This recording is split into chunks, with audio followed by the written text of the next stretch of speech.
Momento da reflexão com o pastor Didi Holanda. Olá e a paz do Senhor. Vamos lá. A morte de Salomão. Nenhuma batalha, nenhum assassinato, nenhuma conspiração palaciana. O homem mais rico que Israel já conheceu morreu em silêncio. 700 esposas, 300 concubinas, 25 toneladas de ouro entrando por ano. Um templo que levou 7 anos para ser erguido. E no final, apenas uma frase nas escrituras: Salomão dormiu com seus pais, sem discurso, sem despedida, sem uma única lágrima registrada. Como alguém que teve absolutamente tudo termina com um fim tão vazio. Para entender essa morte, nós precisamos voltar ao começo. E o começo de Salomão foi tão extraordinário que parece ficção. Jerusalém, 970 anos antes de Cristo, Davi, o maior rei que Israel já tinha visto, está morrendo. O corpo envelhece rápido demais. Cobertores não conseguem aquecê-los. Os servos trazem uma jovem chamada Abissag para deitar ao lado do rei e mantê-lo aquecido. Não como esposas, mas como enfermeira viva. O homem que matou Golias, fugiu de Saul, que conquistou Jerusalém e unificou as tribos, agora precisa de calor emprestado para sobreviver.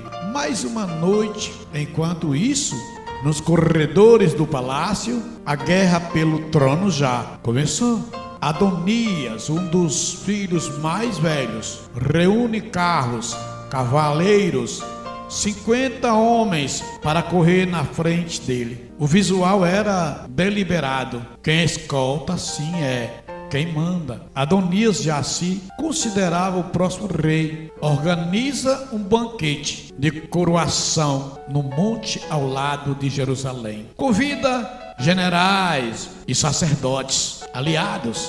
Serve comida e vinho como se a transição já estivesse decidida. Tudo pronto para assumir o poder. Mas Davi tinha feito uma promessa, e essa promessa tinha um nome: Salomão. O profeta Natan percebe o perigo, arquiteta intervenção. Primeiro, Batseba entra nos aposentos do rei moribundo. Lembra o juramento que Davi fez: tu juraste pelo Senhor que Salomão reinaria depois de ti. Enquanto ela ainda fala, Natan entra e confirma.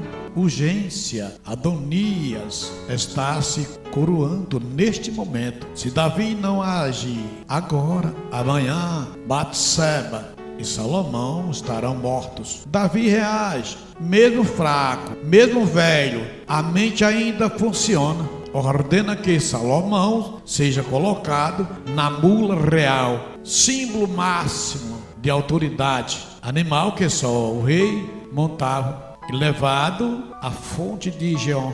Sadoc, sacerdote, derrama óleo sobre a cabeça do jovem. Enquanto trombetas zoam, o povo que estava ali grita: viva o rei Salomão! O som atravessa o vale e chega à festa de Adonias. Imagina a cena no meio do banquete. Trombetas distantes, os convidados se olham, o som aumenta, o mensageiro chega correndo com a notícia: Salomão foi ungido. Rei Davi ordenou a coroação. Já aconteceu em minutos. Os convidados abandonam a mesa, cada um para seu lado. Adonias corre para o tabernáculo e agarra os chifres do altar. Gesto desesperado de quem implora asilo sagrado. Salomão manda dizer que ele será poupado. Por enquanto, qualquer deslize será fatal. Em questão de horas, a transição está completa. Salomão tem cerca de 20 anos e agora carrega o peso de um reino inteiro sobre os ombros. Pensa no tamanho dessa situação. Um jovem sem experiência militar, sem batalhas vencidas, sem grandes feitos registrados, herdando um império que o pai construiu com sangue e espada durante 4 décadas. As tribos do norte ainda guardam ressentimentos antigos. Os filisteus, embora enfraquecidos, continuam presentes no litoral. Edom ao sul, Moabe e Amon ao leste, todos observando, esperando qualquer sinal de fraqueza. O Egito mantém interesse estratégico na região. Os reinos da Mesopotâmia também. Salomão está cercado. É exatamente nesse momento, quando tudo poderia desabar, que algo extraordinário acontece. Deus aparece a ele em sonho. Foi em Gibeão, onde ficava o principal local de sacrifício antes do templo existir. Salomão tinha ido lá oferecer 1000 holocaustos, 1000 animais queimados no altar. Naquela noite Deus veio até ele, não com exigências, com oferta. Pede o que queres que eu te dê. Pergunta aberta, sem limites declarados. O jovem rei poderia pedir exércitos invisíveis, poderia pedir a morte de todos os inimigos, poderia pedir 300 anos de vida ou riqueza que nunca acabasse, mas a resposta dele revela um coração que ainda não tinha sido correspondido pelo poder. Ele pediu sabedoria, especificamente um coração entendido para julgar o povo e discernir entre o bem e o mal. Reconheceu que era jovem demais, inexperiente demais, pequeno demais para a tarefa e pediu ajuda. A resposta agradou tanto a Deus que veio com bônus monumental. Salomão receberia não só discernimento para julgar, mas também aquilo que não pediu, riqueza e honra, como nenhum outro rei teria em sua geração. E mais se andasse nos caminhos do Senhor, guardando estatutos e mandamentos, ganharia vida longa. Também pacote completo, entregue. Alguém que demonstrou humildade. No momento mais tentador possível, Salomão acordou. Era um sonho, mas as consequências seriam absolutamente reais. E o que veio depois ultrapassou qualquer expectativa. A fama dele cruzou fronteiras antes mesmo de construir qualquer coisa. A capacidade de resolver disputas impossíveis virou lenda por toda a região. O caso mais famoso, você provavelmente conhece.